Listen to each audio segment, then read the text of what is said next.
Hello दोस्तों, क्या आपको बार बार थकान, जॉइंट पेन या स्वेलिंग की प्रॉब्लम होती है? क्या आपको लगता है ये प्रॉब्लम सिर्फ उम्र बढ़ने की वजह से हो रही है? इसका कारण विटामिन डी की कमी में छुपा हो सकता है। विटामिन डी सिर्फ बोन्स या हड्डियों की हेल्थ के लिए ज़रूरी नहीं है।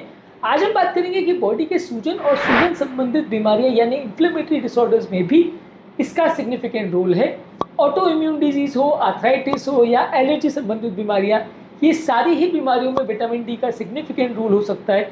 ये सारी बीमारियां सिर्फ धूप के एक्सपोजर से यानी बॉडी के विटामिन डी के लेवल्स को बढ़ाने से सिग्निफिकेंटली इंप्रूव हो सकती है। आज इस एस्पेक्ट को बात करेंगे। आज का टॉपिक ऑफ डिस्कशन है विटामिन डी का रोल इन्फ्लेमेटरी डिसऑर्डर्स में। टॉपिक पर जाने से पहले जो लोग हमारे चैनल पर नए हैं उन्हें रिक्वेस्ट करूंगा चैनल को सब्सक्राइब करें, वीडियोस को लाइक करें, शेयर करें। टॉपिक को इंटरेस्टिंग बनाने के लिए मिड पोर्शन में हमारे ट्रिविया सेक्शन में कुछ ऐसी बातें आपको बताऊंगा जो आपको ज्ञान भी देंगे और हैरान भी करेंगे। और यदि आप टॉपिक के एंड तक मेरे साथ बने रहते हैं, जैसा कि मैं आपसे उम्मीद करूंगा, तो मैं आपको बताऊंगा हमारे प्रैक्टिकल यूटिलिटी सेक्शन में कुछ ऐसी बातें जो इस टॉपिक से मिली हुई इन्फॉर्मेशन को आपके डे टू डे लाइफ में यूटिलाइज करने में मदद करेंगे। तो चलिए शुरू करते हैं मेरे साथ ये हेल्थ का सफ़र। कुछ दिन पहले मेरी ओपीडी में एक पेशेंट आए जिनको रूमेटॉइड आर्थराइटिस की प्रॉब्लम थी। वो काफ़ी टाइम से ट्रीटमेंट ले रही थी, लेकिन उनकी ट्रीटमेंट से के बावजूद भी उनका दर्द या सूजन ठीक नहीं हो रहा था। रैंडमली हमने जब चेक कराया तो विटामिन डी का लेवल्स 7 नैनोग्राम्स पर ml आया, यानी बहुत कम आया। 3 महीने के करेक्शन के बाद, सन एक्सपोजर के बाद उनको सिम्टम्स में सिग्निफिकेंट इंप्रूवमेंट देखने को मिला। उनकी जो आर्थराइटिस की मेडिसिन थी वो सेम चलने के बावजूद भी सिर्फ विटामिन डी के लेवल में हमने चेंज किया तो सिग्निफिकेंट देखने को इम्प्रूवमेंट उनमें मिला। इसके अलावा एक और रिसेंटली हमारे पास एक पेशेंट आए जिनको इन्फ्लेमेटरी बाउल डिसऑर्डर की प्रॉब्लम थी। उनको ब्लोटिंग, फटीग और सारे प्रॉब्लम्स, पेट की दर्द वाली प्रॉब्लम्स होती थी। उनका भी हमने जब रूटीन चेकअप किया तो पाया कि विटामिन डी के लेवल्स कम थे।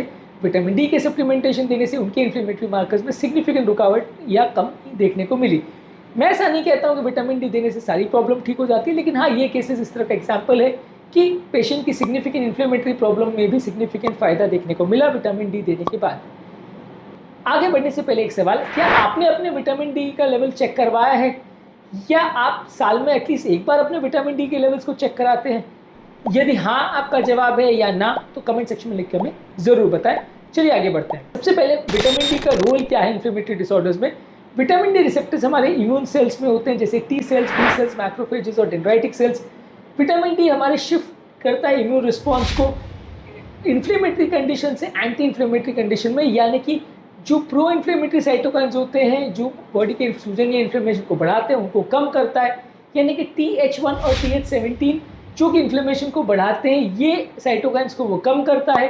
और TH2 और रेगुलेटरी टी सेल्स जो कि इन्फ्लेमेशन को कम करते हैं वो साइटोकाइंस को विटामिन डी कम करता है। यानी इनडायरेक्टली आप इतना समझ सकते हैं कि बॉडी के जो सूजन बढ़ाने वाले रिसेप्टर्स हैं उसको कम करता है, उसको कंट्रोल करता है विटामिन डी का लेवल।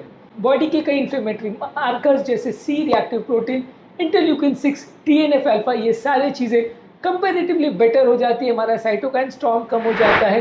अगर किसी व्यक्ति को कोई ऑटो इम्यून या इन्फेक्शियस प्रॉब्लम है तो वहाँ पे विटामिन डी लेने से इन्फेक्शन की प्रॉब्लम और ऑटो इम्यून प्रॉब्लम्स में सिग्निफिकेंट फ़ायदा और इन्फ्लेमेटरी मार्कर्स में गिरावट देखी जा सकती है। कई ऑटो इम्यून बीमारियाँ ऐसी जैसे कि systemic lupus erythematosus, rheumatoid arthritis, multiple sclerosis, inflammatory bowel disease, Crohn's disease, ulcerative colitis, psoriasis, type 1 diabetes, इसमें सिग्निफिकेंट बेनिफिट देखने को मिल सकता है। यदि विटामिन डी की बॉडी में कमी हो तो फ़ायदा देखने को मिल सकता है। इसके अलावा हमारे पेट की इम्यूनिटी को भी इम्प्रूव करता है। हमारे गट के जो म्यूकोजल सेल्स है जो हमारे पेट को बाकी सेल्स से या बाकी खराब इन्फ्लेमेशन पहुँचाने वाले तत्वों से बचाती है, जिसे गट बैरियर बोलते हैं, उसको प्रोटेक्ट करता है। ये बैरियर जब डैमेज हो जाता है तो लीकी गट सिंड्रोम होता है, जिससे पेट के अंदर मौजूद खराब और हानिकारक तत्व हमारे ब्लड में आ जाते हैं और अलग अलग तरह के सूजन करने वाली बीमारियां और इन्फ्लेमेशन बढ़ाते हैं। बहुत सारी बीमारियों में मूल कारण ये लीकी गट होता है, उसको भी स्ट्रेंथन करने में विटामिन डी मदद करता है। इसके अलावा विटामिन डी के लेवल्स अगर किसी व्यक्ति का कम हो तो लंबे समय में होने वाली जो क्रॉनिक इन्फ्लेमेशन की बीमारियाँ हैं जैसे ओबेसिटी, मेटाबॉलिक प्रॉब्लम्स और ऑटो इम्यून डिजीजेज, ये सारी चीज़ें कंपेरेटिवली ज़्यादा होती है यदि बॉडी को विटामिन डी की कमी होती है, ऐसा स्टडीज़ में पाया गया है। हमारे क्लिनिक से एक और एग्जांपल आपको बताऊंगा। हमारे एक पेशेंट आए जो टेक्निकल वर्कर थे, जिनको एक्जिमा और आर्थराइटिस की प्रॉब्लम थी, अस्थमा की प्रॉब्लम थी। विटामिन डी डेफिशिएंसी उनके जनरल वर्कअप में पाया गया। सिग्निफिकेंट ट्रीटमेंट देने के बाद उनको फ़ायदा मिला और उनके एलर्जी के फ्लेयरअप्स कम हो गए। मैं ऐसा नहीं कह रहा हूँ कि दवाई पूरी बंद हो गई, लेकिन उनको फ़ायदा देखने को मिला। इसी तरह एक और पेशेंट मेरी ओपीडी में आए थे जो एक एल्डरली डायबिटिक फीट पेशेंट थे, क्रॉनिक फुट स्वेलिंग था, उनको दवाइयाँ देने के बावजूद भी फ़ायदा नहीं मिल रहा था। वहाँ पे विटामिन डी की कमी काफ़ी ज़्यादा देखने को मिली। उनका इन्फ्लेमेशन में सिग्निफिकेंट फ़ायदा देखने को मिला जब हमने उनको विटामिन डी सप्लीमेंटेशन दिया। तो ये कुछ और केसेस हैं मेरी ओपीडी के जो आपको ये बताने में मदद करेंगे या आपको एहसास देना में मदद करेंगे कि आपकी बॉडी में जो इन्फ्लेमेशन है और आपकी इस तरह की बीमारी है उसमें विटामिन डी की कमी का भी सिग्निफिकेंट रोल हो सकता है। आगे बढ़ने से पहले एक और सवाल, क्या आपको लगता है कि आपको होने वाली कमज़ोरी, फटीग, सुस्ती या स्ट्रेस का कारण सिर्फ मानसिक होता है? क्या विटामिन डी की कमी भी इससे रिलेटेड हो सकती है? यदि आपने ऐसा सोचा है कभी तो कमेंट सेक्शन में येस लिख के बताइए, नहीं तो नो। मेरा ख्याल है ज़्यादातर लोगों ने ऐसा कभी नहीं सोचा होगा। चलिए आगे बढ़ते हैं। अब आते हैं हमारे ट्रिविया सेक्शन में, जहाँ पर मैंने कहा था कि मैं आपको कुछ ऐसी बातें बताऊंगा जो आपको ज्ञान भी देंगे और हैरान भी करेंगे। यहाँ पे मैं आपको कुछ इंपॉर्टेंट और साइंटिफिक स्टडीज़ बताऊंगा जो इस टॉपिक से रिलेटेड है। सबसे पहले 1998 में इम्यूनिटी जर्नल में एक आर्टिकल पब्लिश हुआ था कैंटोर नाइटाल में, जहाँ पे उन्होंने पाया कि जिन चूहों में विटामिन डी की कमी थी वहाँ ऑटो इम्यून डिजीज जैसे मल्टीपल स्क्लेरोसिस की बीमारियाँ ज़्यादा देखने को मिली। इसके अलावा 2014 में ब्रिटिश जर्नल ऑफ न्यूट्रिशन में एक ऐसा आर्टिकल पब्लिश हुआ था जहाँ उन्होंने पाया कि अगर किसी व्यक्ति को विटामिन डी की कमी है तो वैसे केस में इन्फ्लेमेटरी मार्कर जैसे सी रिएक्टिव प्रोटीन की मात्रा ज़्यादा देखी गई।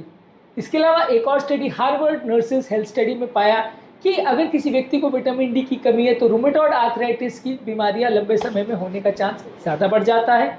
2013 में कॉकरेन रिव्यू एनालिसिस हुआ जो कि बड़ी मेटा एनालिसिस थी, जहाँ पे उन्होंने पाया कि इन्फ्लेमेटरी बाउल डिजीज यानी पेट में सूजन की बीमारी में फ्लेयरअप्स के चांसेस कंपैरेटिवली कम हो जाते हैं जब विटामिन डी सप्लीमेंटेशन दिया जाता है।